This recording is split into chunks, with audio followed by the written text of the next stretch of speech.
of the night, once again, we gather in search of the truth, dark, and mystery. It's the Drunk Turkey Show.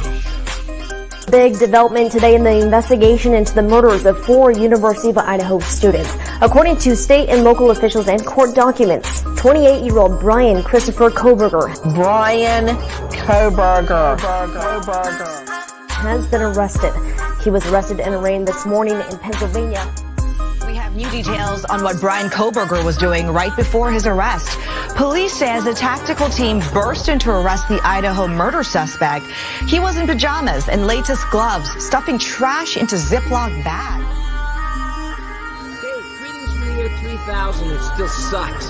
This is Philip J. Fry, and you're listening to the Drunken Turkey Show. Your one stop for this sort of thing. Hit that button, like and subscribe. You know what to do, just like every other podcast. You know what to do, just like every other podcast. What is up, everybody? Welcome back to the show. I'm Daniel Blue. How you doing, my man? How's it been, man? It's been a long weekend. Yeah. I was running across, not too far across Texas, but I had to drive like an hour and a half to pick up my kids. So I just got back. And then I switched computers out, so I had to let this one charge for a second before he let me log in. So, got you. What happened to the other one? Do we need to know that? Just kidding. The feds. Let's just say the feds got to it. The feds got to it. Well, today, guys, we're going to be talking about an interview that was done from one of Bryan Kohberger's classmates / students. This was a person that they're calling Casey. And she attended WSU, and Bryan Kohberger was her TA. This is off the Idaho Massacre podcast. And what we're going to do tonight, we're going to listen to it, listen to what she says, and kind of react and stuff. So you ready, Big Blue? Yeah, I was just checking my camera out. I was waving, but because of my effects, my hands chopped off. So I had to wave in front of my chest. Oh, nice. Without further ado, let's get into this interview. We all like to believe in our hearts that if we come across somebody who's violent or dangerous, that we'd get a spidey sense. Did you have that feeling that he was capable or off? To be honest, I never got any of those feelings. However, I do remember this one incident that happened. So that's the intro. Kind of gives you a little bit of a hint of who's going to be talking and what's going to be said. But I want to remind you guys, or not remind you guys, I want to remind myself. Mikey here is a guy who sent me this. Thank you, Mikey. Big Blue has nice birthing hips, 1 or 2. He's a 10, my man. Just kidding. All right, let's continue with this. If you add them together, you get my score. Yeah, a 3. Yeah. No. Big Blue. This is The Idaho Massacre, a production of KT Studios and iHeartRadio. Season 2, Episode 3, In Class with Kohberger. I'm Courtney Armstrong, a producer at KT Studios with Stephanie Leidecker and Gabe Castillo. On November 13th, 2022, the murders of 4 young co-eds at the University of Idaho left senseless tragedy in its wake. From the lives lost to devastated family members and friends to terrified students left behind wondering, what's next? But beyond that is what transpired in accused murderer Bryan Kohberger's orbit. We don't know of Kohberger's guilt or innocence. He is presumed innocent unless otherwise determined in a court of law. What we do know is that the accused was a criminology PhD student and teacher's assistant at Washington State University, Pullman. We also know that after the murders, up until he left campus in mid-December, Kohberger attended classes. In an effort to gain a greater understanding of what happened during that time, Stephanie Leidecker speaks with a former criminology student in Kohberger's class, Cassie. Cassie has never spoken out before, and we're withholding her last name to protect her privacy. Here's Stephanie. There's been a lot of press about this case out there. So really our goal is always less about the massacre itself and more about the human experience, right? You have such a unique perspective on that. So take me back to day one, how you got to that particular school and what you're studying and kind of even the first day of class. Are you a criminology major? Not anymore. No. Makes sense. Is that the event? Sometimes paths shift, right? So your destiny has been obviously wildly affected by this. Real quick, I also want to advise everybody, I do have it slightly sped up. Nobody is speaking very, very quickly. It is slightly sped up for time constraints. Blue, what she said already was that she's no longer in criminal justice.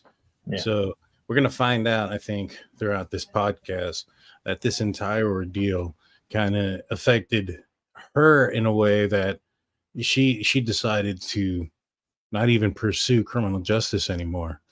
And that just kind of tells you what kind of effect that it had, not just on the victims and those that were immediately impacted, but it did have a ripple effect, so to speak. You know what I'm saying? Yeah, I mean, there's some people that are going to get affected, and they're not going to want to be in that field. I see that happen all the time in the medical field too. Yeah, especially in the EMS world that I'm in now too. You have your first, patients pass away on you. It's rough, man.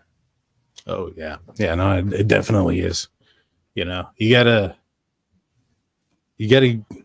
get some thick skin when you're dealing with that type of stuff, and even at that, man, it's sometimes you get used to certain things. You never get used to certain things. Yeah. Let's continue. Particular crime, so for obvious reasons. So yeah, just take me back to your experience at school and kind of how you made it to that class. All right. Well, I thought about criminology for a while because it's just it's so interesting to get into. You get to learn about literally the criminal behavior of these criminals' minds and what works. And so I was also considering psychology at the time, which is now my major. I had that as a minor. But yeah, so the second week I remember going, and he did introduce Bryan and his other TA, I forgot his name, and then just kind of went into the details of the class. And this class was pretty big. I would say 300 students. It was a lecture hall, so very, very big class. Just for clarity, Bryan Kohberger, the accused, he was the teacher's assistant, right? We always call it a TA, but that's short for teacher's assistant, right? Yeah, so he was the teacher's assistant, their little helper while they're still in school, basically, just to get the knowledge. So to be a teacher's assistant, it's kind of like a secondary teacher, obviously, right? They're a current student. In Bryan's case, he was getting his PhD and was also working as a teacher's assistant in this particular criminology class, which makes sense. They help with grading. And do they participate in class?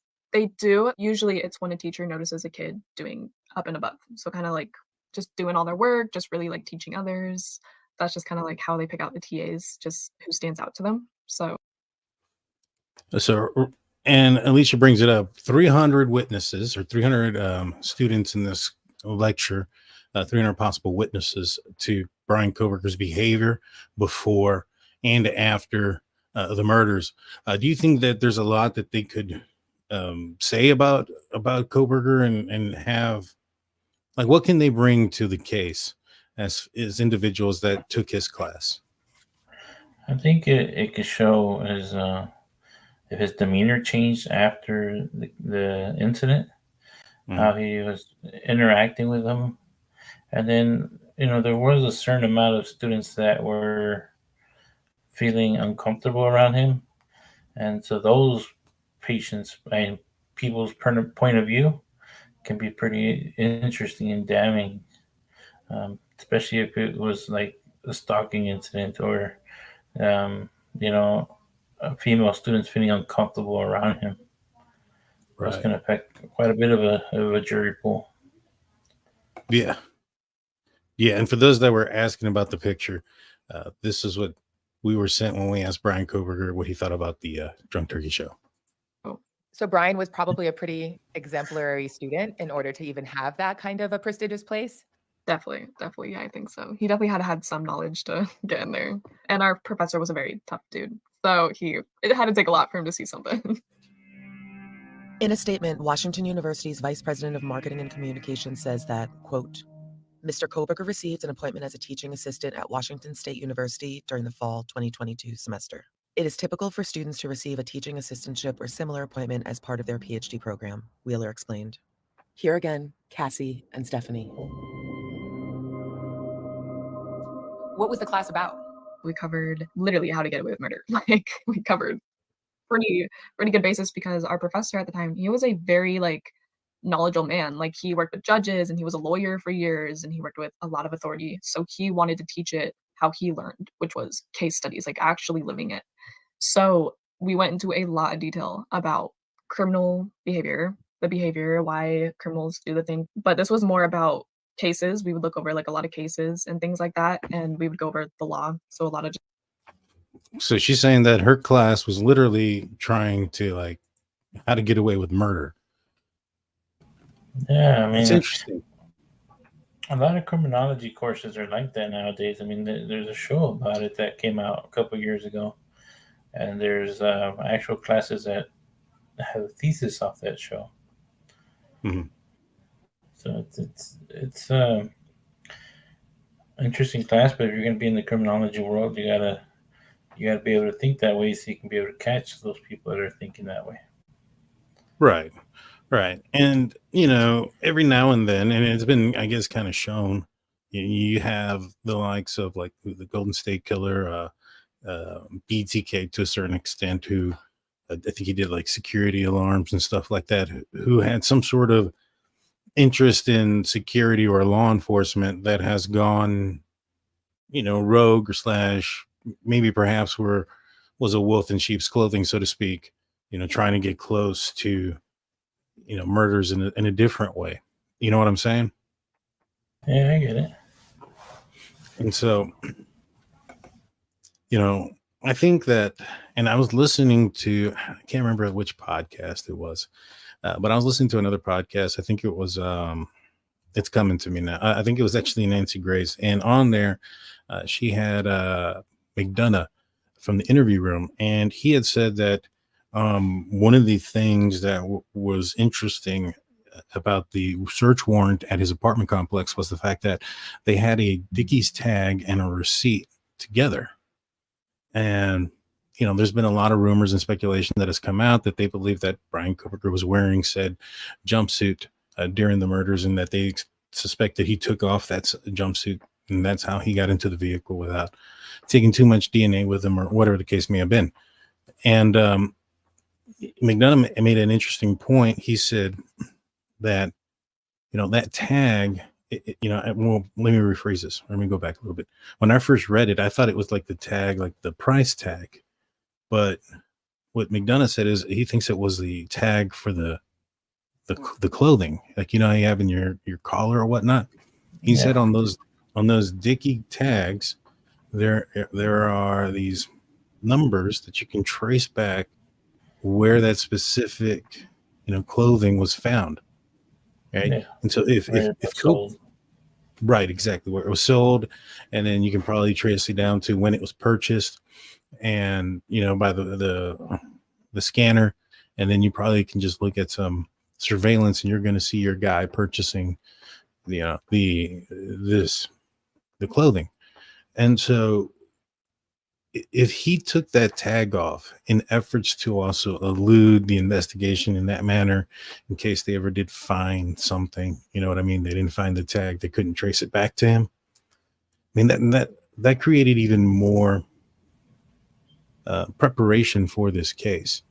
And I think that he was trying to be so perfect with all these little things, you know, going this long route, making sure he's not seen by any cameras in Moscow that have, you know, anything better than a security surveillance from Ring, you know, making sure he takes off the tag there, making sure his phone isn't in the network. That I think he may have forgotten some of the little things, like turning back on his phone, you know, leaving the sheath behind.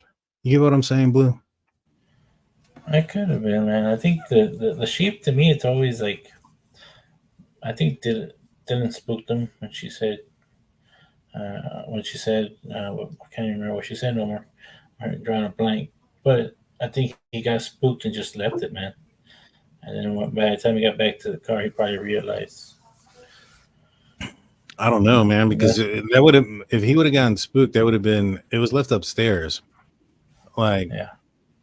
You know, is he coming downstairs, then getting confronted by Xana and Ethan, and then an all-out thing's going out there? I'm not sure. You know, there's a camera that there's audio 50 feet away. It doesn't pick up sounds of that. Is it possible? Yeah, it's very much possible. It went down that way. However, I think that in the PCA, it also states that, she sees him, or she opens the door 3 times, and on the final time, he's coming from Xana and Ethan's area. Because if he was coming down the stairs, she wouldn't have been able to see him. You get what I'm saying? Yeah, to me, I think it was because if you ever worn those jumpsuits, they don't have belt loops, so I'm pretty sure he probably just shoved it in the pocket, and with all the moving around, it probably fell out. And he probably didn't realize it until he got back to his car. Yeah, I mean, there's so many things that could have happened, and this is just all speculation. But in Howard Bloom's book, he makes a great point. He says that Bryan Kohberger is suspected to have gone straight up the stairs and right into Maddie's bedroom. That room was visible from where you would be able to park on the outside. You would be able to see in that room as she had the blinds open and things like that. Everybody saw the cowboy boots and the M in the window. So it's quite possible whoever committed this murder was actually that was the target. And when he goes in there, instead of just me and Maddie, there's Maddie and Kaylee. All right. So he's able to do what he does with Maddie, and that probably does wake up Kaylee, which is why she's sitting up against the wall, according to the Goncalves family. She probably got up, and in that moment, it's probably a lot different than what he planned. Right. And so since it went different than what he planned, that moment's when he forgot about the knife sheath. I mean, he planned so much of everything else, right? I don't think he planned that he's going to walk in and there's going to be 2 people in the bed. Yeah.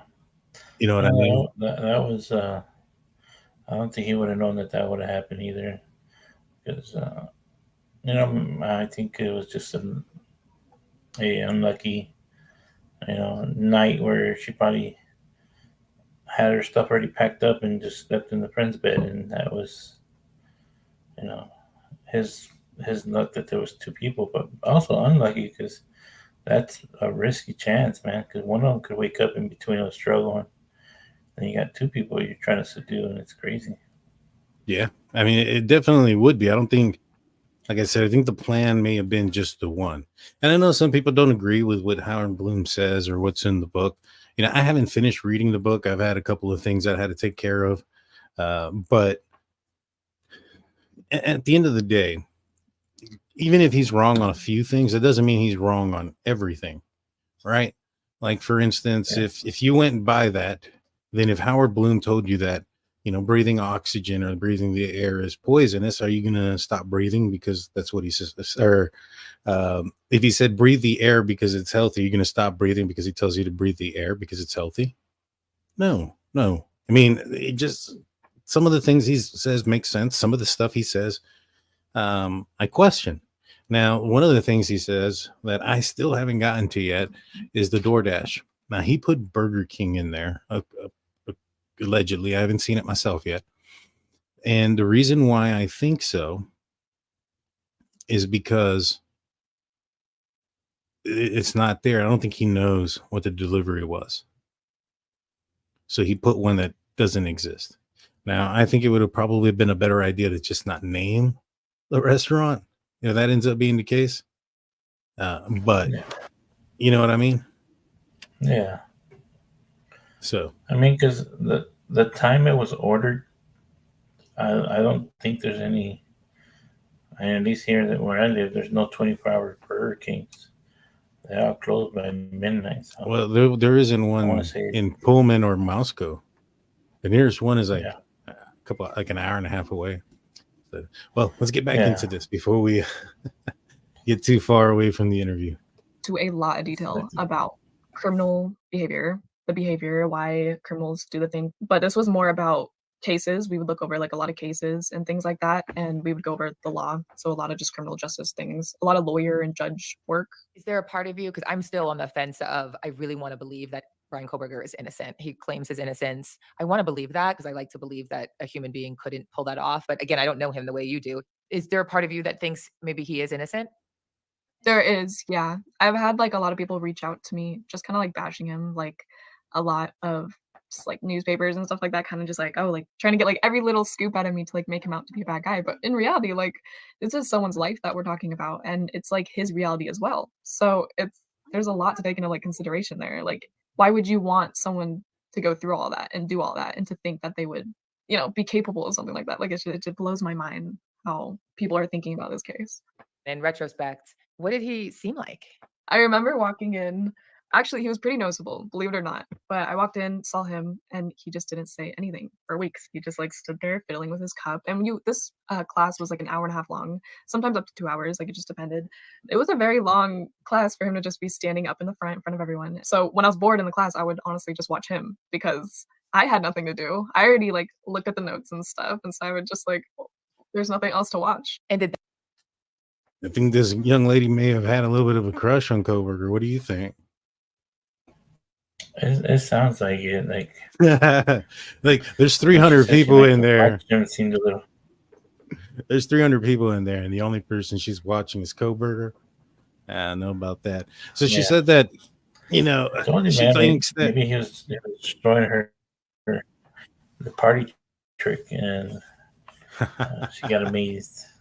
She got amazed by the party trick. And the thing is, it sounds like Kohberger had some issues with like picking up on some social cues type of stuff. You know what I mean? I mean, he had his dad have to ask people to try to be his friend and stuff. I could see him picking up the wrong cues for, a girl that likes him and a girl that doesn't. You know what I mean? He might just surpass somebody who, might have the hots for him and he just never even knew. You know what I mean? Yeah, I was gonna say he's not like, if you look at him in the real world, he's not a really, unattractive guy. He don't have acne all over his face or,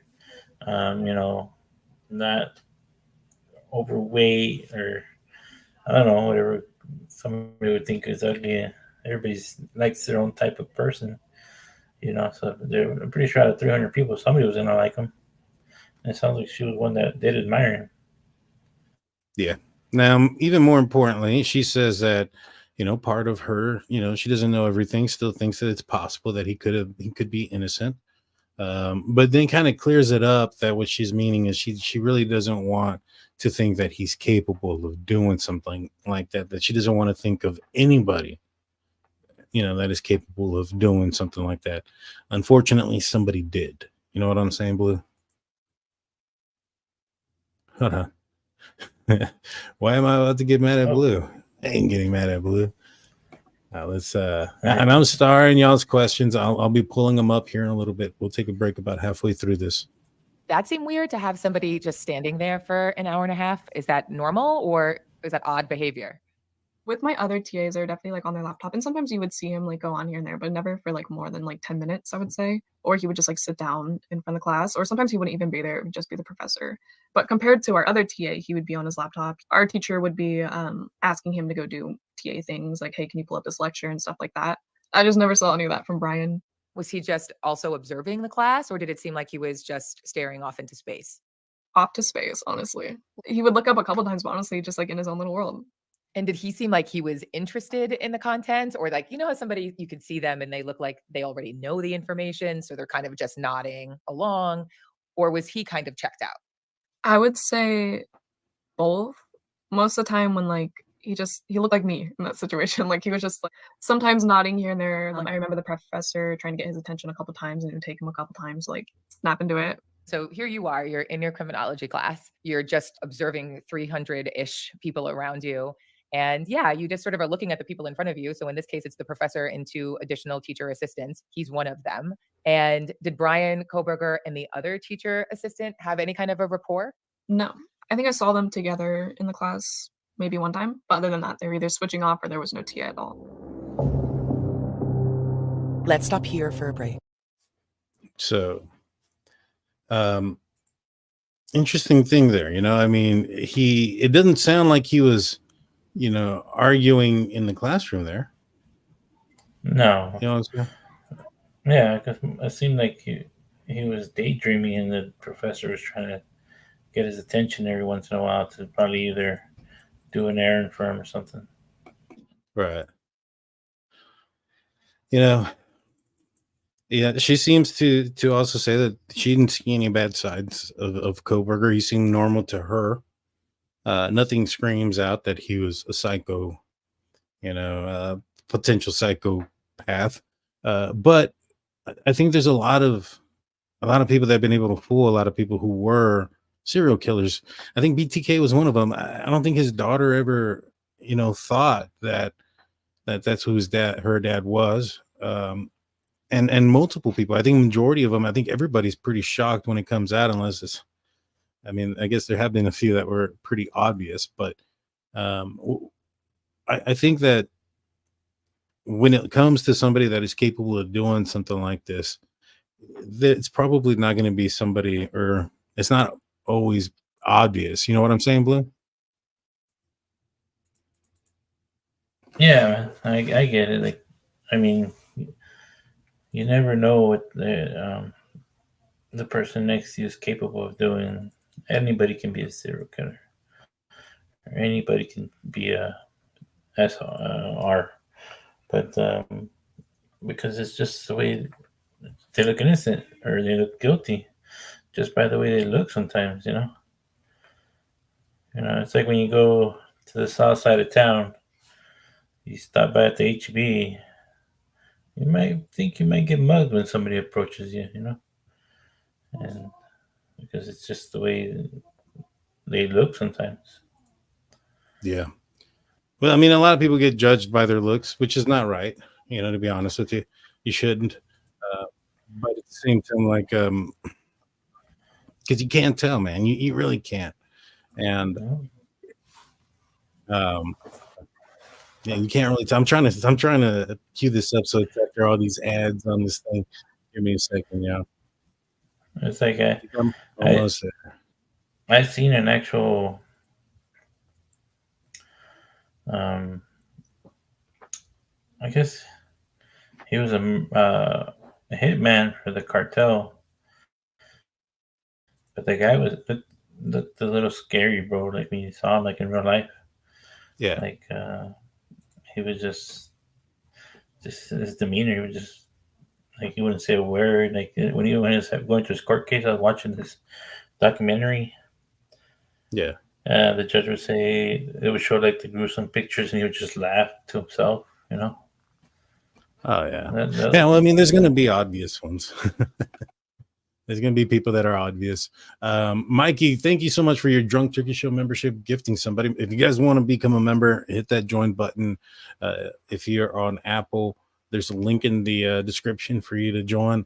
And he also came in with the 15-month membership comment that we spoke about earlier.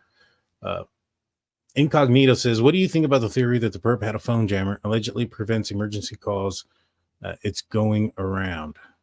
What do you think, Blue? Do you think he may have had some sort of phone jammer? I would say no, because then it would have also probably jammed the Bluetooth audio to the cameras and the Bluetooth camera recording, I think. I've never seen one in action, so I would like to see what it actually can jam. I'm thinking more along the lines. He probably had like a dark bag, which is like a foil or aluminum bag that you can put a phone in and it will cease everything. GPS, phone service, connectivity, the whole 9 yards. And, when you think of what Cy Ray said, referencing, they know that the device is working or the instrument is on. I'm wondering if he's referencing. No, that was something different. I apologize. That was for the test drive. But I wonder if he had his phone on, why they can't come forward and say.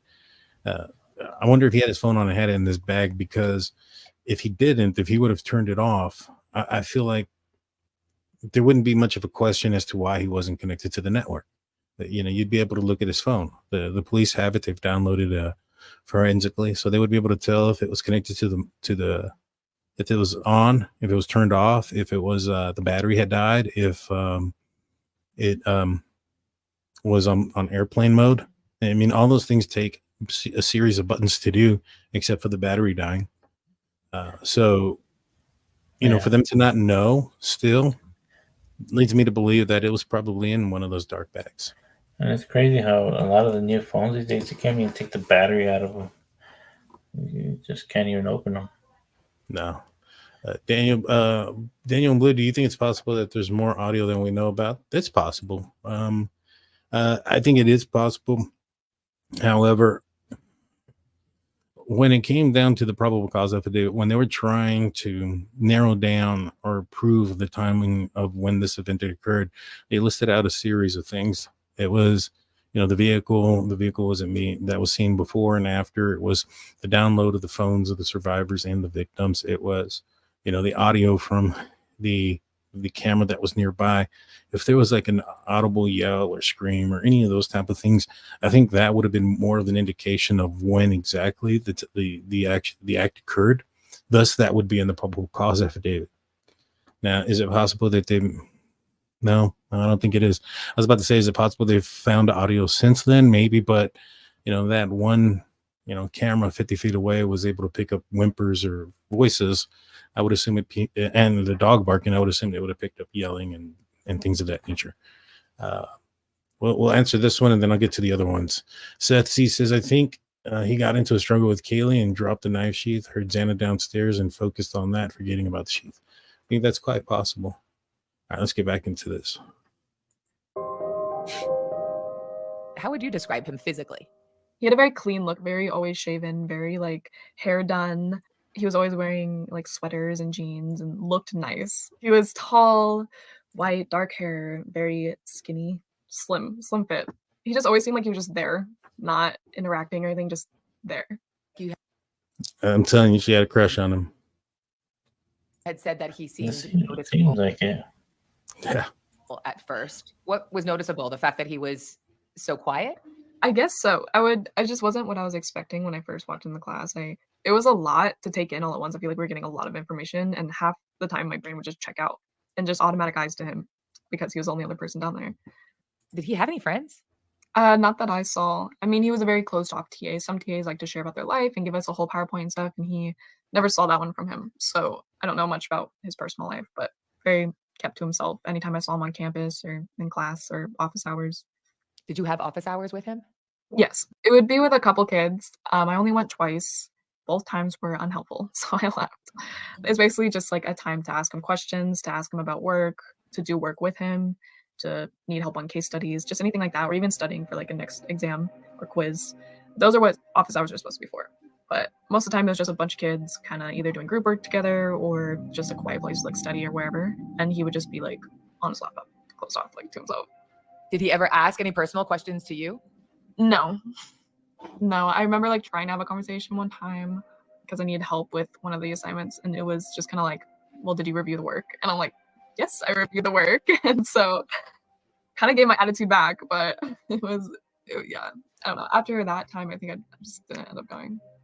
So everybody wants to know the same thing, right? We all like to believe in our hearts that if we come across somebody who's violent or dangerous, that we'd get a spidey sense, or people always talk about, I had a sixth sense. So, kind of part of even why it's so important to talk about this stuff is, I'm so curious, did you have that feeling that he was capable or off? People have called him in the press very creepy in retrospect.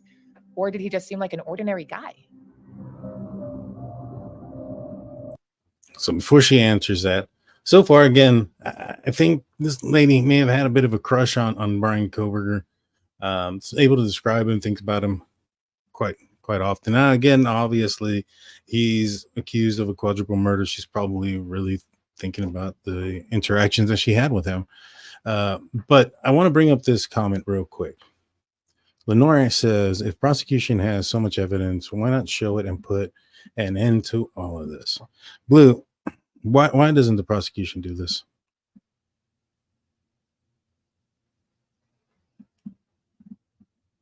Are you okay, Blue? Yeah. I was reading it. Sorry, somebody was talking to me. Yeah, I was gonna say because they can't put all the cards on the table yet. They're still, and it's not gonna be. It's not until they get the court hearing and have the jury there to be able to get it all out there. Yeah, that's exactly it. One, there's a gag order. Two, Bryan Kohberger deserves a right for a fair trial. Putting all the information out there like that, and for any prospective juror to see without his, defense team able to, question it or talk about it would not be fair to him. So that's why. I mean, there's nothing nefarious about it. I don't think there's ever been a court case where, something that the prosecution let out all the evidence. I know that some evidence is leaked out in certain cases. Some of it usually comes from, the source early on. Like, you'll end up having like a hotel security camera. There'll be a situation that happens and somebody makes a copy and then they sell it to TMZ and yada, yada, yada. So unless those things happen, it doesn't work that way. So there's no way that anybody would have known anything about what the prosecution has. I mean, again, obviously there are some leaks, a lot of leaks of certain things, but I assure you there's even more that we have no idea about. Now, let's continue this. To be honest, I never got any of those feelings. However, I do remember this one incident that happened when I went into class. And usually you sit next to like a different person every day. It's not like everyone's like buddy buddies. So sit down, and the dude next to me, like straight off the bat when Bryan came in, was like, "Oh, doesn't he give you like weird vibes?" And I was like, and that's like one comment that since now I'm like, oh my gosh, like how did I get, he said something about his eyes. It was like in the eyes. And now that I'm looking at him, I'm like, yeah, I guess that makes sense. But me personally, no. So like in the days leading up, so I would imagine it's just business as usual, right? Thanksgiving break is on the horizon. You guys are taking finals probably, or at least preparing for finals. Does anything seem out of the ordinary in the days leading up to the murders in terms of your experience with Bryan? I would say that before we even like heard, so there was like a time period of right when finals were happening and like right after, and it was straight A's, a lot of really good grades and good comments from Bryan himself. But before that, it was not so good. Very harsh grading, very not great. But and I talked to so many of my classmates and they're like, "Did you notice your grades going up?" And he would go in detail on my like work and like all my other classmates' work about how good it was. But you can tell like the difference from before that it was like, no, like you need to fix this, your grammar, all that little nitty picky stuff. Cassie's experience with Kohberger is not unique. It's been reported that former students have said he, quote, seemed preoccupied after the slayings and became an easier grader. But Kohberger's change in affect wasn't the only notable thing. Here's more from Cassie. We also got a lot of complaints. I personally didn't see a problem in it, but a lot of the female writers and all that, because we do a lot of case studies and we'd have to make reports on them. A lot of people just thought he was very sexist as a TA, especially in like one-on-ones. Apparently, like he showed just a lot of anger towards them in a way, which I never experienced that. So I don't know. That's just what I got from my other classmates. I had heard reports of that as well. Like, there was a lot written about the fact that he did these like posts to prisoners behind bars or people who have committed crimes. Like he almost did this poll to see what their personality traits were like, or, when they knew it was time to kill, or sort of, it seemed as though he was profiling murderers, right? To sort of better understand how their brain worked. And then this hideous day happens. Tell me about that day. Honestly, it was just another day because when we all heard about it, we were very heartbroken, but we didn't hear from the school or anything. We just heard from like news. We didn't. So just to kind of backtrack there, she said that a few of her female students had reported that they had some negative interactions with Bryan Kohberger, mainly being him being sexist towards them. And, she said it didn't happen to her, but it was something that other students were reporting. And the reporter also says that that's also the same thing that they have been hearing. Now, they talk about the survey and him bringing up the survey. Now, the survey that he had done that I'm aware of, that was for his thesis back at DeSales. So I'm just curious, if he was active on that Reddit side talking to murderers and killers about their feelings and emotions during the commission of a crime. And if he was, what does that make him look like, Blue? How does that look for him? It would be a some damning evidence, to say what kind of mind he was in. Mm-hmm.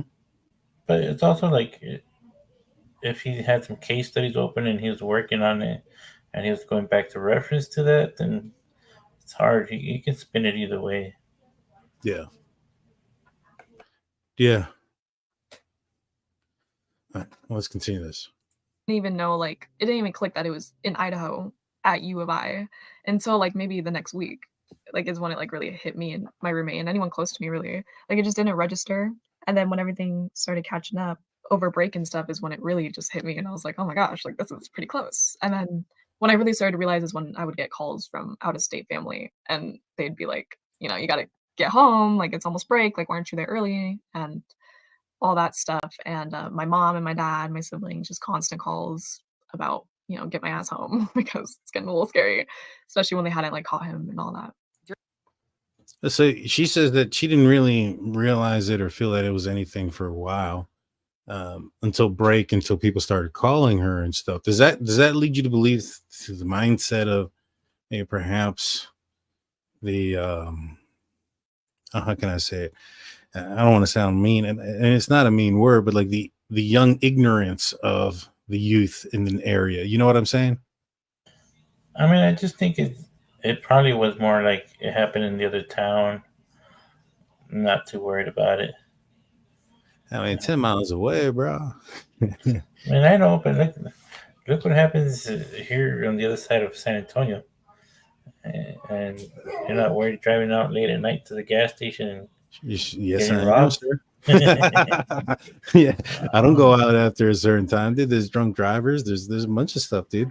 I drive to work half the time when people are going to the bar. So yeah.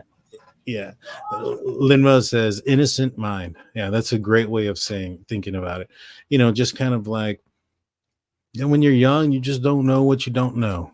You know what I mean? And it just kind of felt like, that if that's like the mindset of some of the folks that are out there and they don't know, maybe that's why Dylan also kind of panicked a little bit, because she just didn't know, even though you would think it's the most obvious thing in the world called 911. There's a freezing aspect to fear that some people have. And there's and people don't think straight sometimes under tremendous amount of stress. So just kind of putting that out.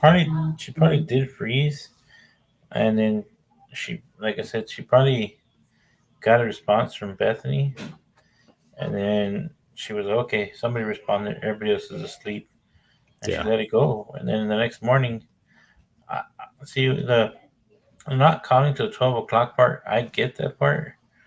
If she partied the night before and she stayed up late, because my kids don't get up till 1 o'clock in the afternoon in the summertime, because they stay up late sometimes when I fall asleep. Mm-hmm. Always playing video games. And it's like in their situation, they were drinking and stuff like that. I don't know. I'm the weird drinker that if I drink the night before till 3 a.m, I wake up at 7, for my coffee. Yeah. But some people don't, man. They'll sleep all day. Oh yeah, dude. I'm not one of them. I wake up at like 6 o'clock every freaking morning. Even if I go to sleep at 2, I'm up at 6. Can't help it. Been like that for I don't know how long. All right, let's get back into this. During that time, there was a national manhunt. It must be a very scary feeling to know that there is a killer at large, frankly, targeting beautiful girls like yourself in the same exact age group. It was pretty scary because everyone at WSU was wondering, what are we supposed to do?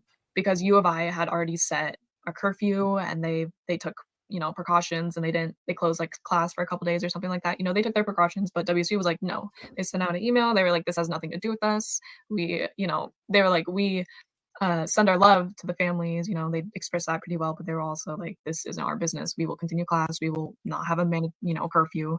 And then to think that it was like under their own roof is like, oh, like, are you kidding? And for the people like myself and the couple other 100 kids who stayed when everyone else left, when they found out there was a murder on the loose, that's terrifying. Like, he was like probably on campus, doing his thing until he left for his break. and the fact that he was in class and still replying to our Canvas notifications. And I would get like, I remember looking at all the emails that he sent me after it all happened, and a couple weeks later they were just gone. And I was I like, was gonna say, What is that? for the people that don't know what Canvas is, it's a computer program that the schools use for the classes. Mhm. And it's like an online message board, but it's also like where you get your study guides and your tests, and it tells you what the professor wants.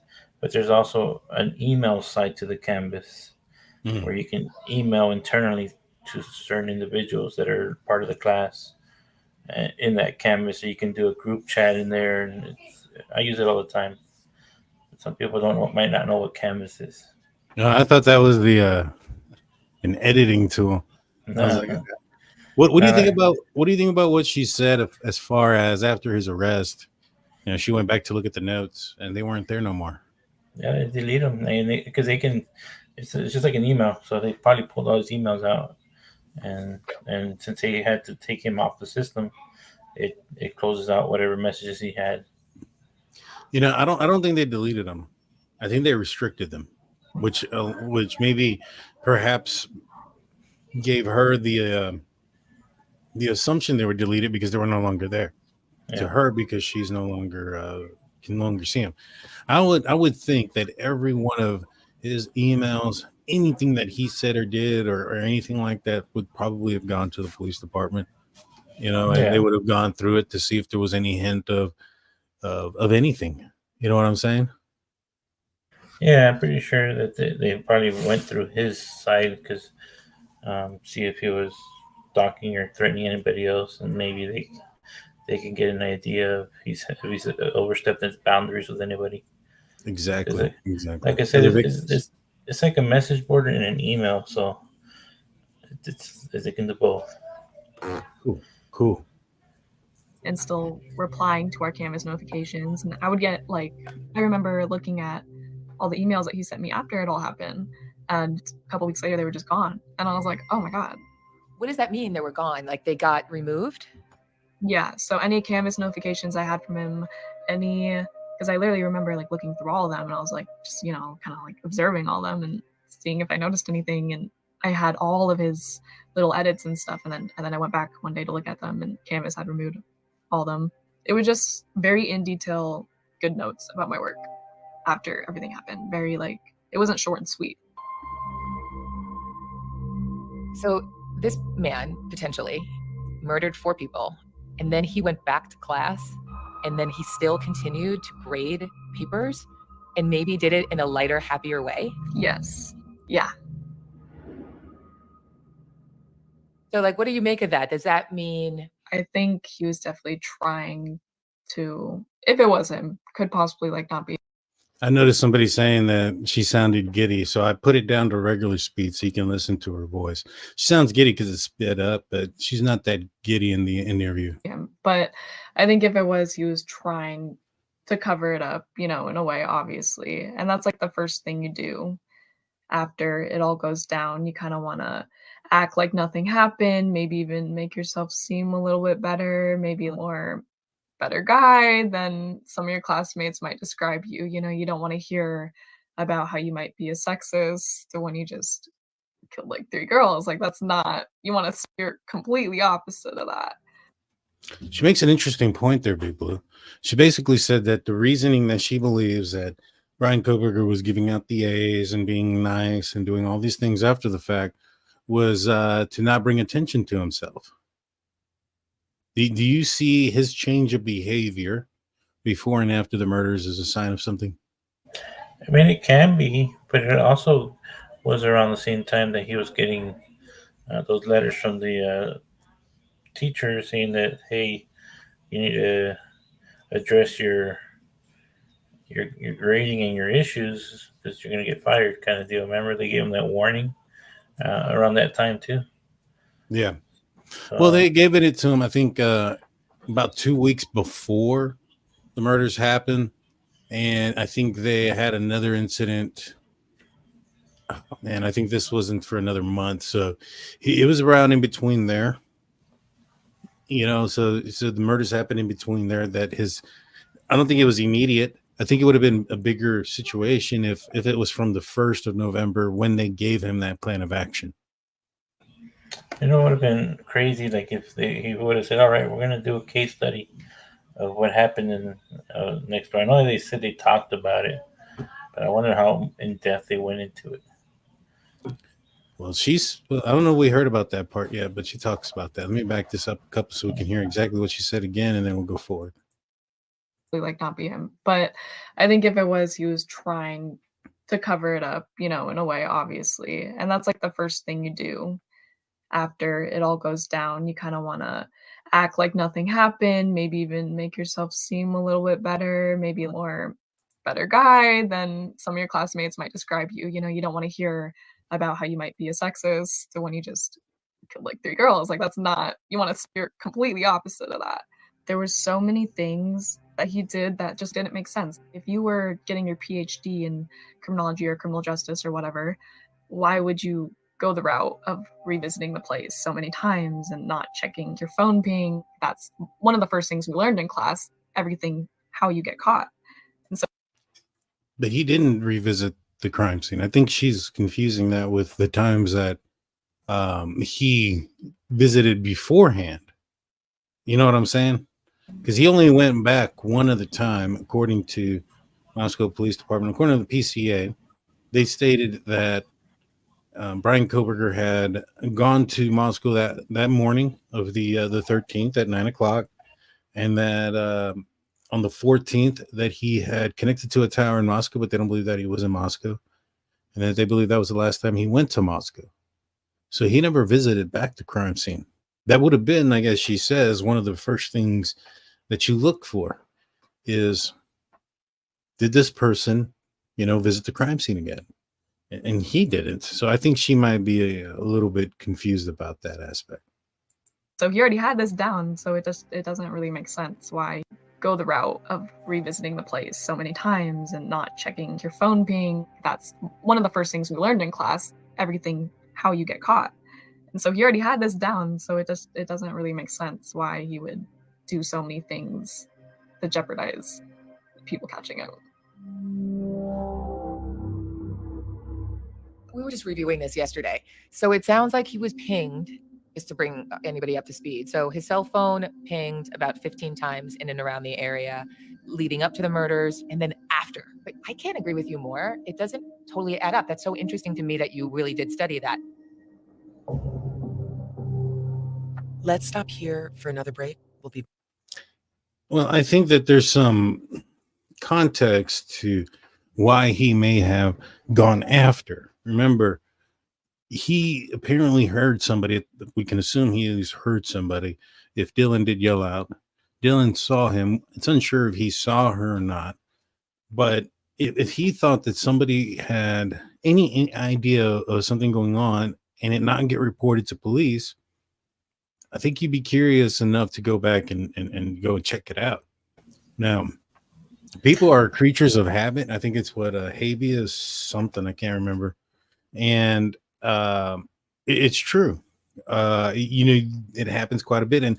And curiosity about what they have against somebody will always, it happens. I mean, that's one of the reasons why he waived his extradition, so he can go back to Idaho so he can see what the probable cause affidavit was, because according to Idaho law, they couldn't give him that information while he was in Pennsylvania.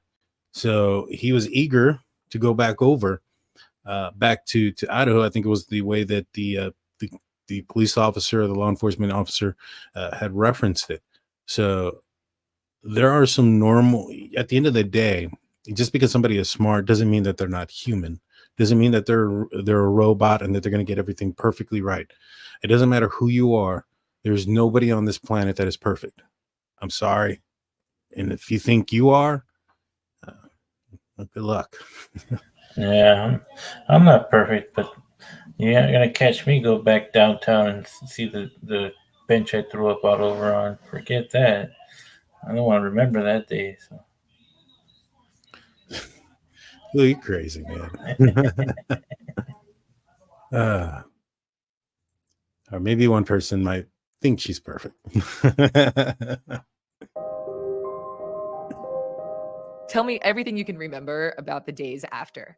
The days after, physically, it was his eyes for me. They were very sunken and gray black. It was like he hadn't slept in like days.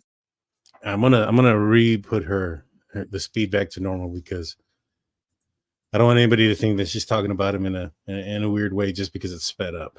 You know what I mean? So let me rewind that a little bit. And then at the end of your tour, you'll ride back. Thing you can remember about the days after. The days after, physically, it was his eyes for me. They were very sunken and gray black. It was like he hadn't slept in like days, maybe weeks. That's just what the appearance looked like. But I was never one to judge. I was like, okay, long night. We have finals coming up. It's okay. But yeah, that's one of the main things. And I guess a lot of unshavenness and a little messier. And then right after, you can tell the difference.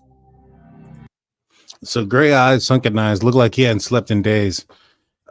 I mean, we trace back what he is alleged to have done that night. He's alleged to have been seen on camera or his phone moving at 2:47 a.m. in Pullman. I don't know if he took a nap before then or not, but I don't know who's going to be able to sleep up to that point if they have this, quadruple homicide plan in their mind.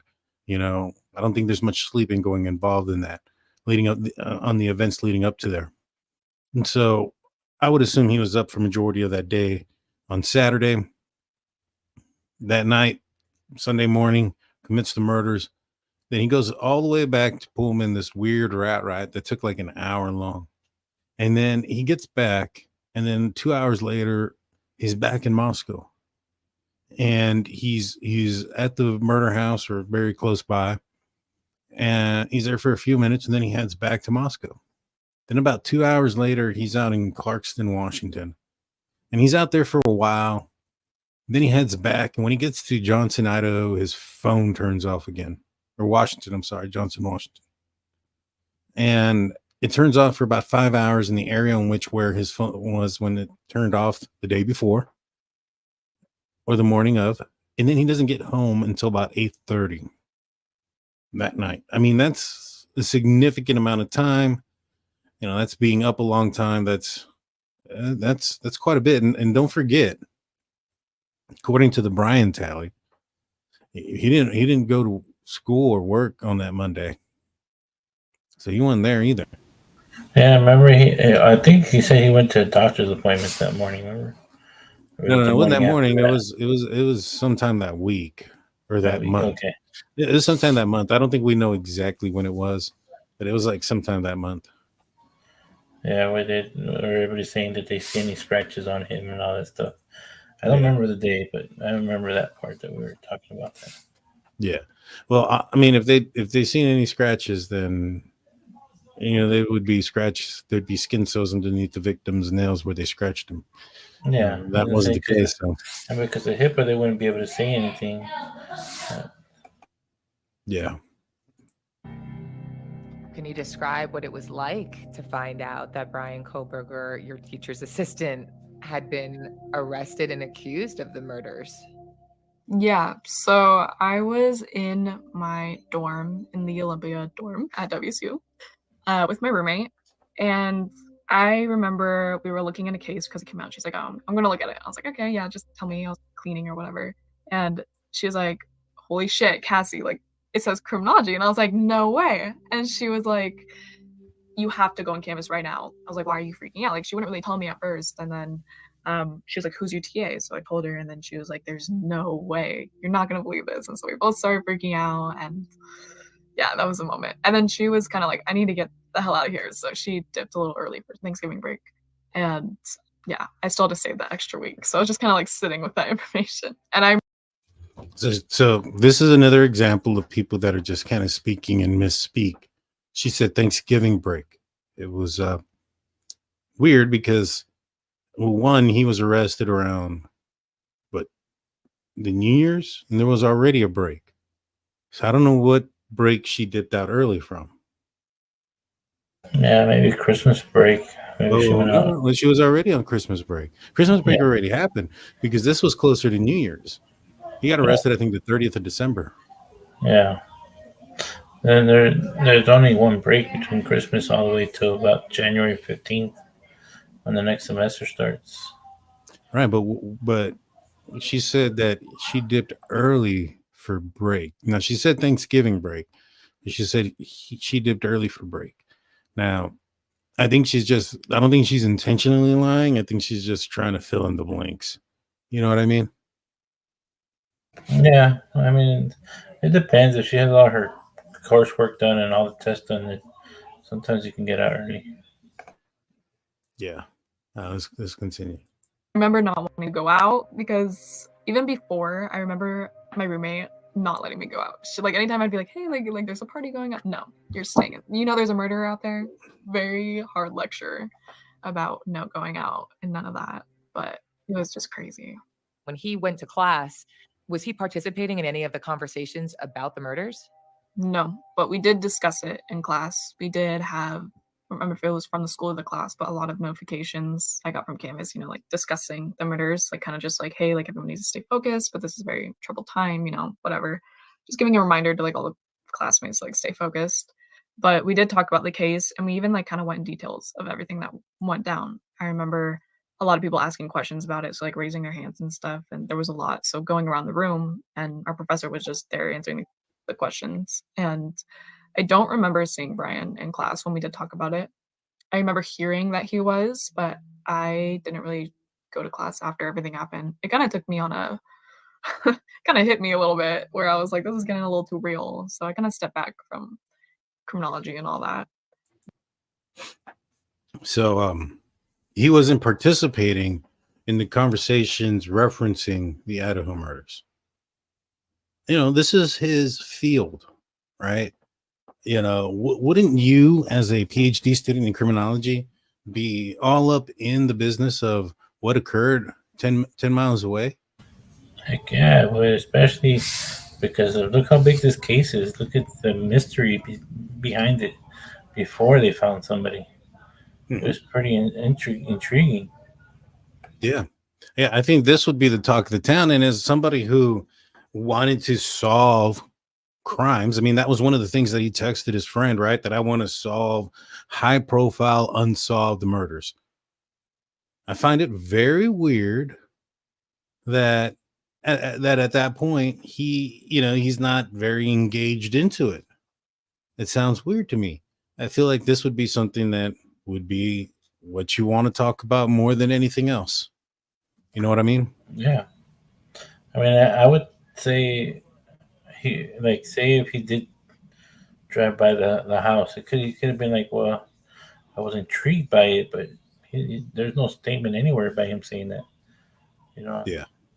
And I better close my mouth because I'm giving him ideas, but he's not going to listen to us.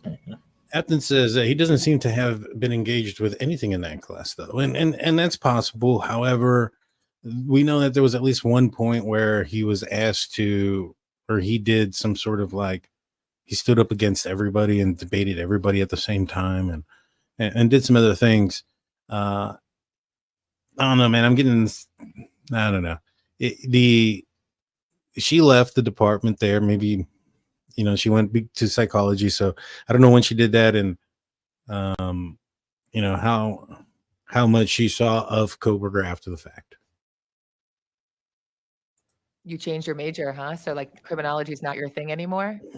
I will always have a special place in my heart for criminology, but I don't think it's my time. Or, you know, when everything happened, it just got so real. And I was like, this might not be for me because I don't know, I was just thinking too psychologically into it. And so I changed my major to my minor, which was psychology, hoping that leads to a better future with that. It's very traumatic, and I'm super sorry that you had to even experience anything so close to something so disgusting. Did you have any knowledge or did you know any of the victims? No, I did not. Didn't know a lot of people from U of I. I knew a couple people who had friends who, you know, like friend of a friend. And so even then it affected them in such a way, you know, I could only imagine. And then we did have a couple like memorial stuff, like a candlelit thing and a little other one to show our goodbyes and place like flowers and pictures of them and stuff like at the U of I statue, the plaque that they have. So yeah. So she says something interesting. She says she doesn't know anybody from over there. I think that played a role into the victims that Bryan Kohberger chose. He couldn't choose somebody that was close to him, somebody that connected to him. So somebody from a different town that he has zero connection to on social media or through the phone or in person or any of those type of things.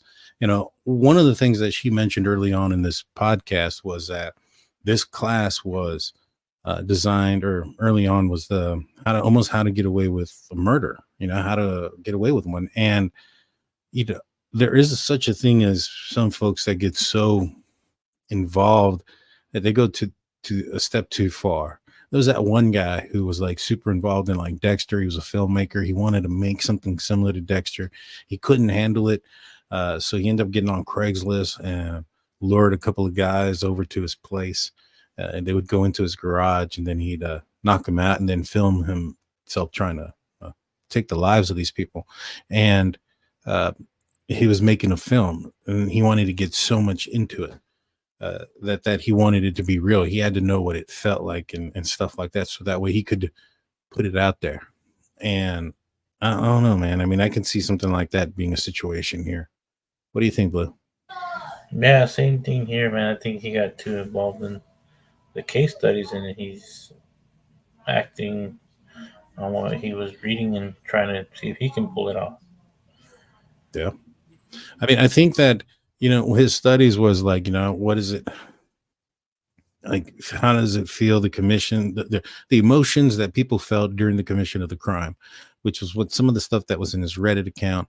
I just kind of feel that, he may have gotten to a situation where he was like, I need to feel what that feels like to understand, or, how can I get into the mind of somebody that has done this if I don't do it myself, type of thing. You know what I mean? So let's continue. It's almost done. I've seen that. Yeah, it's pretty moving. Like, even as I talk to you, I feel for your mom and dad, because I would want you out of there. It seems dangerous. There's a part of us that all think, oh my God, it could be you, right? Like, he could have been staring at you as a teacher's assistant and targeted you. What do you make of it? So now, like, over a year now behind you, what is your take on it? Is it possible? Like, does it track for you? Is it impossible that he could have pulled this off? There is a very, very clear possibility that he could have done this. And when you bring up alibi, that's very it just almost makes sense to cover up the missing pieces. If only there was an alibi, it would all make sense, but there isn't, at least from what we all know. So it's all still so confusing to say if he did it or if he didn't, but there are just so many things that he did after, the cell phone ping and all that just wouldn't make sense if he didn't do it. So I don't know. I'm leaning towards did it, but I also hold a lot of sympathy still. I'm very empathetic person. So not to say what he did wasn't fucked up, but if he didn't do it, I'm still holding that, And there was just so much that went into it. It was all just so much. I hope one day it just all gets figured out and can finally close the case. And the school now, is everything sort of settled down? Do people still talk about it? Is it not a big topic of conversation anymore? Yeah, when this hit, it was huge. Biggest thing that happened. But last year at WSU was a very crazy year. It was a very sad year for Pullman. And then this kind of hit, and it was whole Pullman's name was changed to this is where it happened. And so it was just traumatizing for the entire school. And even myself and a lot of people I knew, I even met people at the Vancouver campus, because I'm at the Vancouver campus now, who moved because of the situation. And I talked to so many people at my campus now who just were in my class, sitting there in front of me now, who I never met, explaining to me how hard it was for them to where they had to move because they couldn't even be in the same tiny little town anymore. It didn't feel the same, which is just so sad to hear about. And yeah, it's just very sad year for WSU Pullman. One last thing, I just got covered in chills. You bring up such a big point that I think we should probably dive deeper in. He was only there for a year. And, the victims have this, kind of iconically fun looking life. Is it possible that he was just this outsider kind of wishing to have it, or became obsessed with one of them and just lost his mind one night? Or was this just a perfect storm that was brewing and they were just the unfortunate targets and it could have been anyone? It's so hard to know. They both could be such possible answers. Crazy to think about. Yeah, the party life at both schools were both pretty big.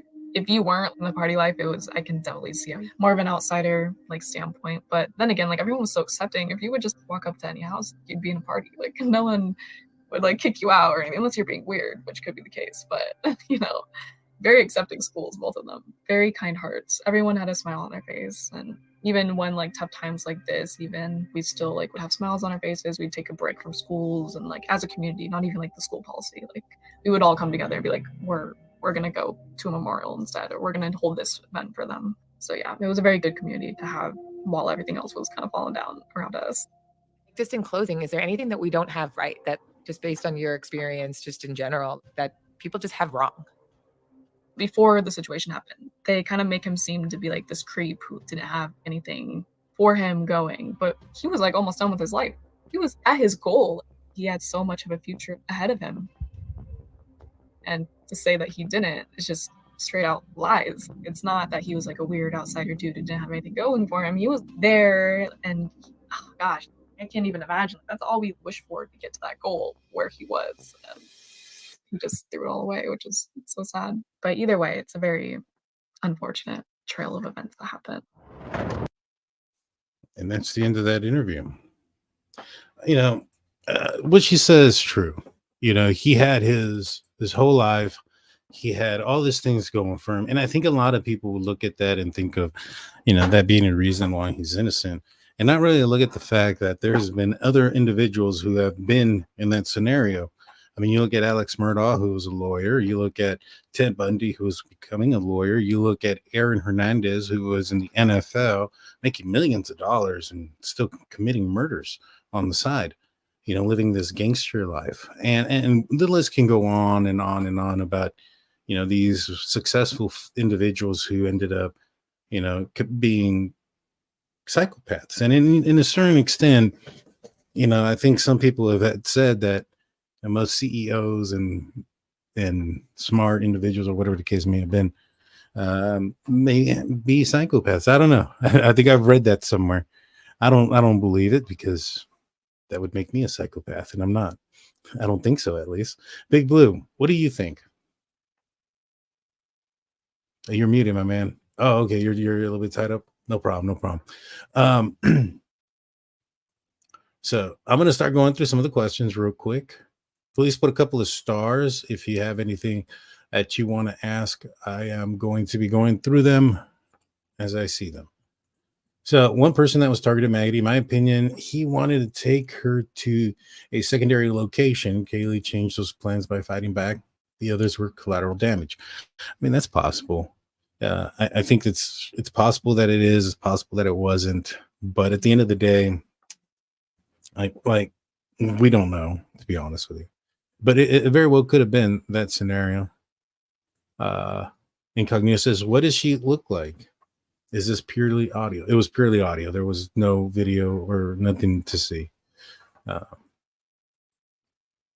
Challenge Day says, why do you think he would even take the sheath in with him? Well, I don't think he was intending on killing 4 people. I do think that it does seem logical that he went straight up to Maddie's room with an intended target. If there wasn't an intended target, he would have had the ability to commit this crime with Xana's room and Ethan's room that were closer, Dylan's room that was closer. Instead, no, he went straight up there, didn't check any doors, didn't do any of those things. A lot of people questioned why he didn't check Dylan's door, maybe because Dylan wasn't the target. And so, if he's going up there and he's going to commit this crime and she's asleep, he's probably not anticipating a lot of fight back. You know what I'm saying? And so he probably has it in his hands because there is no belt loop. Now, you don't want to accidentally cut yourself either, or accidentally cut a piece of fabric or anything that could also put your DNA there. So he's probably has the sheath in one hand with the knife in it, walking around with his hand on the handle. That way he can pull it out if need be. But if he has it out, that he has the possibility of accidentally pricking himself, which would leave DNA behind. So I think that's possibly the reason why he brought it in. And the other thing is too, I mean, there's just so much going on in this moment. You can train and plan all you want, but when it's go time and things start getting real, mistakes are going to be made. And if he didn't intend on Kaylee being there, right? If he planned everything and everything was planned perfectly down to everything that he was doing, and yet now, somebody just threw a wrench into it. Kaylee's in the bed. Now, I would expect him to make some mistakes. I think if in that moment is probably the most likely moment that you're going to find a mistake. It'll be less likely to find those mistakes in the planning, in the post murder, where the cleanup or any of those things, or the getaway, all those things. You're probably not going to see, mess ups there. I mean, he's not perfect, and there's the chance that he can. But where you would expect it to be is when they encountered unexpected things, or unexpected persons, or unexpected scenarios. And I think that's what what ended up happening.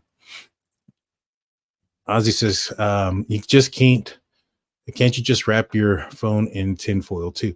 That is correct. If you do it correctly, that's all you need to do. A Lay's bag, chips bag will do it as well. I don't know if it's as reliable, but it will do it. It will knock out your GPS. Big Blue, have you ever tried that?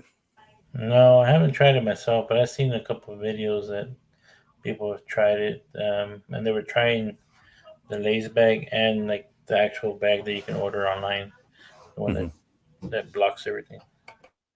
And they both seem to work a little bit.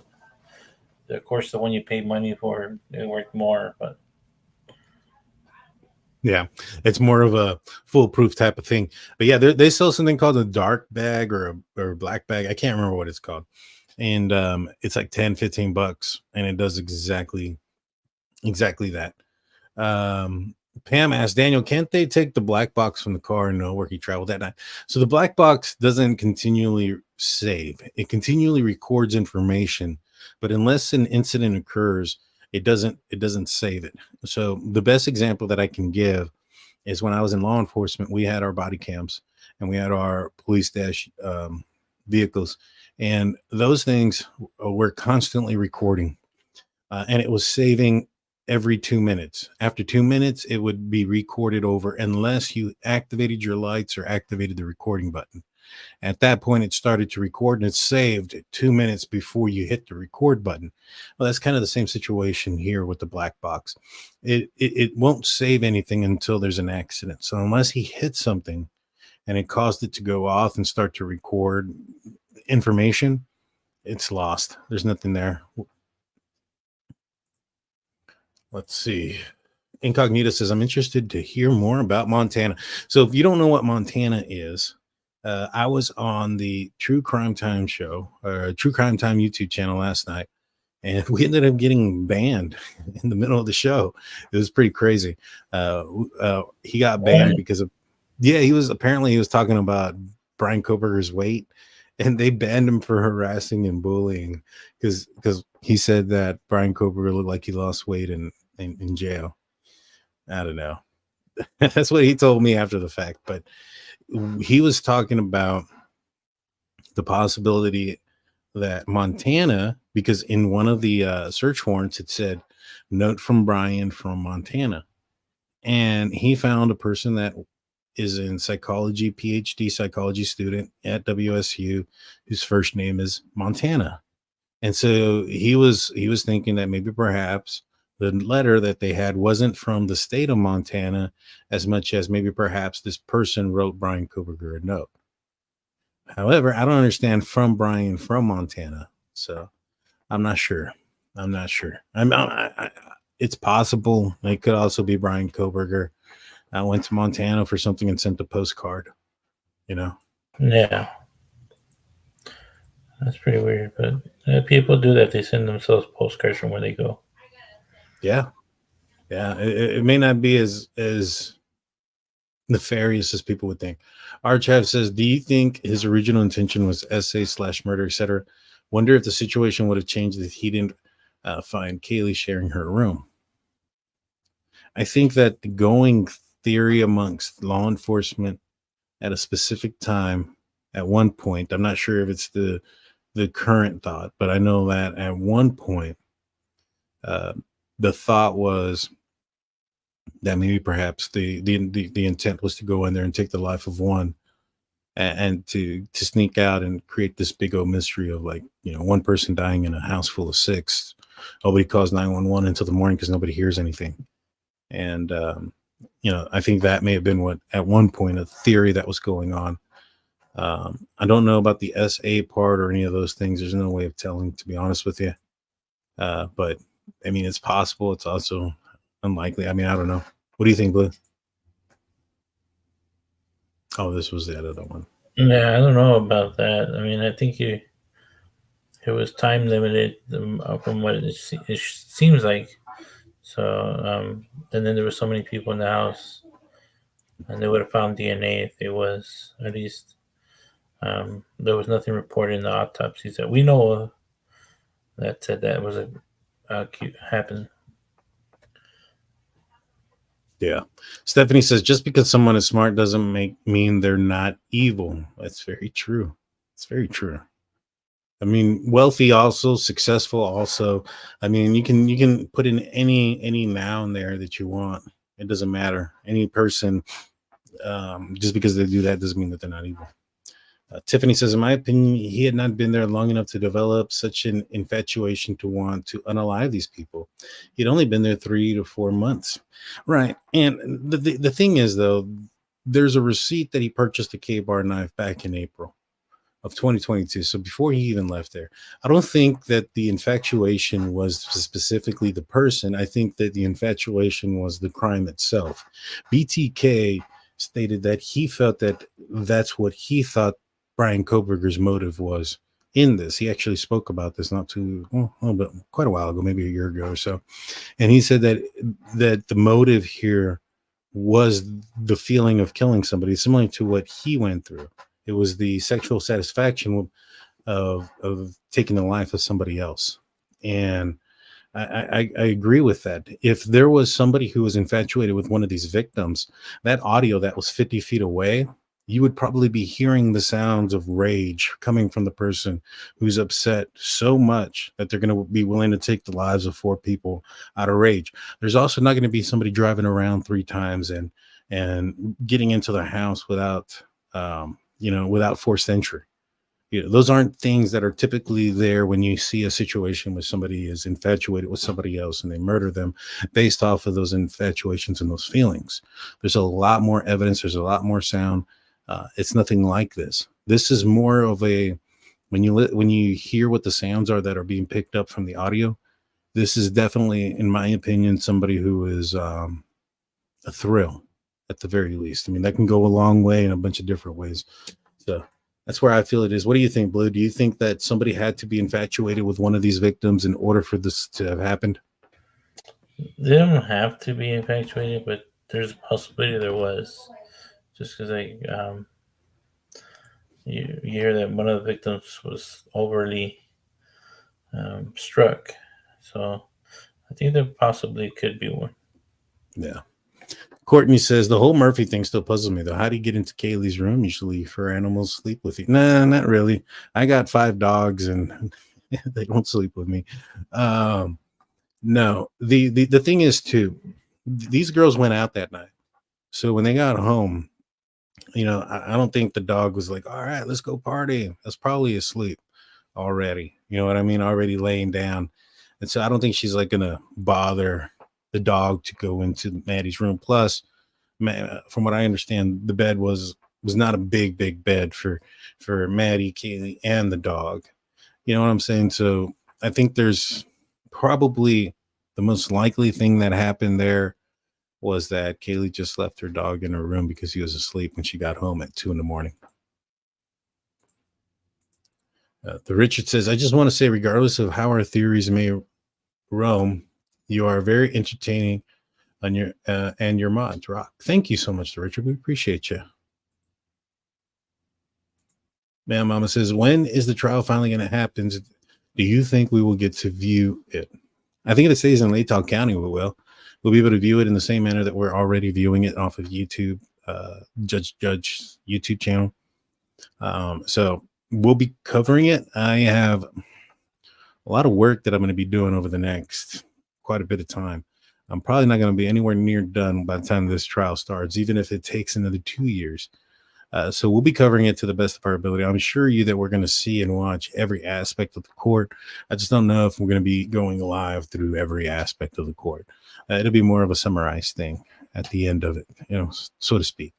But you don't want to miss it when we do it. So make sure you hit that like and subscribe button. Aquarian says, did this student stay at U of I or change school? So this was a WSU student who was a student in one of Bryan Kohberger's classes where he was a TA at WSU for criminology. She was taking criminology, and this was her experience with him before and after the murders. Blue, did she ever say he had OCD, Asperger's, or anything? I never heard it. I don't think so, and that would be kind of hard to determine based on a few hours a day, a few hours a week, and you're not really talking to this person. You're not doing anything. She's just watching them stare off into the sunset or whatever the case may be. I don't know if you can come up with some sort of, solution like, oh, this guy has this or that, but I don't think she mentioned it ever. Hey, Gail comes in with a $10 super sticker. Thank you so much, Gail. We appreciate you.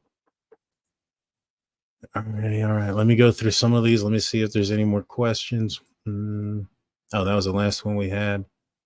Let's see. I'm just going to go. If you didn't put stars, I'm not going to pull it up. That was the other one that we just. Wait a minute. What? Any of his comments are being a. What are you trying to say there, Steelers fan? My comments are awesome. I don't know what you're talking about. Envision says, you've implied you know some info about the phone he stole from his sister. Can you share more? What I can say is that he stole it and that he got $200 for it and that he used that for drugs. As far as anything else that he may have been doing on it, I've heard some things, but I haven't seen anything official, so I really don't want to emphasize more than I've heard some things. But what I do know is that he sold it. I think he paid somebody some money, like $20 or so, to take him to the mall after he stole the phone. He sold it at a kiosk for a couple $100, and then he went and bought some, I think it was heroin with it. Let's see. Look at Diddy, a psycho abusing a stunning, beautiful woman. Yeah. Well, not just her. I mean, he abused a lot of people. I also think he put out the hit on Tupac. I'll say it. He put the hit on Tupac. What do you think, Blue?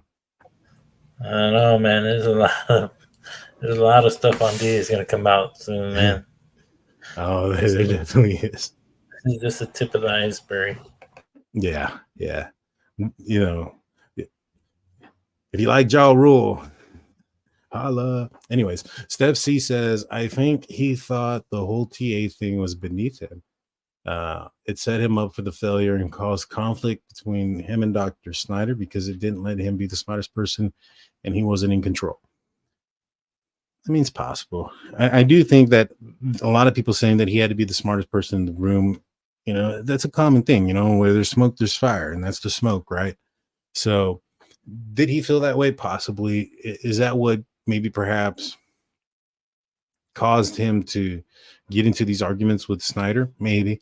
Or was it the complaints of sexism and harassment that may have been going on from other students who weren't this one, Cassie, who was taking the interview or doing the interview? So I don't know. Oh yeah, that's what I'm saying too. That's about Diddy, not about Bryan. So just so nobody gets confused. Yeah, dude, Cuba Gooding Jr., bro. No, I was gonna say no mom is Cuba, but I don't think anybody understands what that means. Let's see, receipt and tag were trophies, in my opinion. Why keep them? Yeah, that's the other thing too, right? So he couldn't keep anything with him about the murders, right? He couldn't take trophies or any of those things because that could lead back to the murders and he'd be done for, right? So keeping the tags and the receipts, those things that he could keep, Yeah, I think those were reminders of the murders. And I have a question for you, Big Blue. Something that I had thought about that I've been thinking about. There was an article that talked about Ashley Fugel, the girl that he knew who passed away from an overdose back in 2018. And in one article, it said that Bryan Kohberger was the sole suspect in that case before it was ruled to be an overdose. Now, what if, and this is just kind of weird, right? And just creepy, but like if he did have something to do with that, and he came in, found her unconscious. Maybe he didn't actually do anything. Maybe he did come in and say, "Hey, I'm here to help you," but then didn't help and just watched her go. And then he was reliving that in that moment with Ethan and Xana. You know what I'm saying? That's creepy, right? I mean, that's the stuff that should be in a book. When it's an overdose, it's more like they fall asleep. No, I know. Stop breathing. So it's like, I mean, it's you always end up going to shock, and it's some of the same patterns. But I think it was just whoever did it, liked gruesome things because it was in a gruesome manner. Yeah. I mean, this guy also said, remember, Dylan heard somebody say, "It's okay, I'm here to help you." I mean, I don't know. The Richard says, any updates on Kaylee's laptop that was from Texas? Though a local rep came from Canada to unlock the computer. I'll ask. I'm not even familiar with any laptop from Texas or any of those things. I can ask either Christy or Steve about that. I'm not sure I don't know. I'll ask. Do you know anything about that, Blue, laptop in Texas? I never even heard about a laptop that was left behind, or probably a work laptop that they gave her. But and the only laptop I know about that left behind belonged to a guy named Hunter. They already found that one. Let's see. License to Chill says, was there a phone extraction on his phone? If so, that would only be seen at trial. His full data show one way or another. From what I understand, they did do a complete, check of his phone. Now we have to remember, in his essay, he wrote that he wanted to assist rural officers with technical, and to analyze and collect technical data and cloud information, or whatever the case may have been. I don't remember the wording word for word. So, he may have had the knowledge of how to delete those type of things to make it so it doesn't show up. Also, that was his field. You know what I'm saying? How old was Murphy? I think he was about a year already, or a little bit older than that. Yeah, that's pretty crazy. Oh man, I pulled the wrong one. The laptop was fronted her not hired yet job. Why she have a work laptop when she's going to intern? I mean, so I know of people who have work at home and whatnot, and they got issued equipment like 6 weeks before they actually started working. So I don't think that's too weird, to be honest with you. Do you think Snyder will testify in court? I think he will. I definitely think he will. And there was another one. I think I jumped. I'm going to scroll right back up real quick. All right, Blue, this one's for you. I was watching a vid on Hawk to a Girl. 4 different names in that comments went left field and slandered Bryan Kohberger. Any idea why? All right, Blue, any idea why Bryan Kohberger and Hawk to a Girl are being mentioned in the same breath? I don't know, man. That's pretty crazy. Maybe because she worked at a spring factory. I don't know. What? It's gonna be one of those weird, crazy theories where there was springs in the bed, so she worked at a spring factory, and that's how they're common because of that. I don't know, man. I don't know, but I want to thank everybody for tuning in. We're at the hour and 35-minute mark. I didn't think I thought this was gonna go a little bit longer than this, to go through that entire interview with Cassie, the WSU former student slash classmate of Bryan Kohberger in the PhD there at WSU. Please hit that like and subscribe button, guys. Ring that notification bell. Next time we're going to be on will be on Friday. Do you know what I don't know what we're going to be talking about, but we'll come up with something. Let's see. Aquarian one says, I was watching that live last night. I wondered what happened to that video. I was watching it and it vanished. Yeah, I was watching it. Well, I was on it and I had it on my phone too. So that way I can kind of, see the chat and see everything else. And I saw it on my phone go, boom. This video has been taken down for harassment and bullying. And I'm like, what? I let him know. I was like, hey, your video just went down. He's like, yeah, I just saw my views go from 200 and something to 0. And I was like, whoa. So yeah, we ended up closing it down. Apparently I think it had to do with Bryan Kohberger's weight in jail. I don't know. Somebody got reports in the chat. The chat gets so many reports too. Like maybe they keep putting all the words in case uppercase. Mm-hmm. It can lock it up too. Yeah. I mean, that's possible too. And his channel's, I think it's just a little bit smaller and stuff. So I don't know if he's had those, things happen before. Like once you become established and you've had those reports against you, YouTube kind of believes you over the reports. Like if somebody tried to do it to us now, I'm sure they have been. That stuff stopped a long time ago with us because, you had the pro burgers that were like, oh, they're making me cry. And, putting the harassment stuff. And I think like on 2 videos and I appealed both of them. And since then they haven't done it again. So from what I understand is once they see that you're not that, they kind of go away with it. Gail comes back with another $5 super sticker. Thank you so much. Well, guys, I hope you guys have a safe and happy 4th of July. Nobody blow off any fingers or feathers or any of those things. I know you turkeys get drunk and crazy on 4th of July. I know myself and Blue will.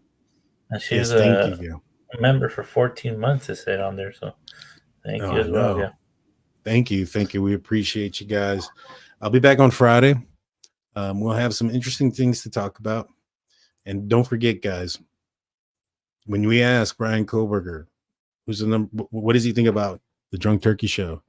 This is his response. It should be yours too. Peace out.